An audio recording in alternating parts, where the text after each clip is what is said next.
করছে কিনা? আমরা ডেইলি স্টারের সম্পাদককে আমরা বলতে শুনি নাই ডিজিএফআই নাকি হচ্ছে ওনাকে স্লিপ পাঠাইছে এবং উনি এগুলা হচ্ছে পত্রিকায় প্রচার করছে এবং উনি এটাকে বলছিল ব্যাড জার্নালিজম। বলছে কিনা? বলছে কিনা? এখন আবার তারাই হচ্ছে এখন কোলে উঠা বসছে। এখন দেখবেন বিএনপির মুখপাত্র হয়ে উঠছে সময় টেলিভিশন। হয়েছে না? হয়েছে কিনা? যারা এত বছর তারেক রহমানকে সন্ত্রাসী হিসাবে ডকুমেন্টারি বানাইছে, ওই সময় টেলিভিশন মাপ চাইছে কারো কাছে? মাপ চাইছে? আজকে দেখবেন টিভি খুললেই আপনার জাতীয় টেলিভিশনগুলা, যেমন চ্যানেল আই নামে একটা চ্যানেল আছে না?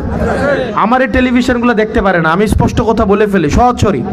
অনেকে আমারে বলে তুমি যদি বলো তোমার তো টিভিতে দেখাবে না, টিভিতে দেখাবে না, তোমার নিউজ তো দেখাবে না। দরকার নাই দেখানোর।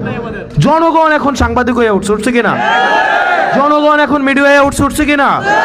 প্রত্যেকে এখন এক একজন মিডিয়া ঠিক কিনা? এই দালাল মিডিয়াদের উপর আমার নির্ভর করা লাগবে? আমার খবর মানুষই হচ্ছে জনগণের কাছে পৌঁছায় দিবে কিনা?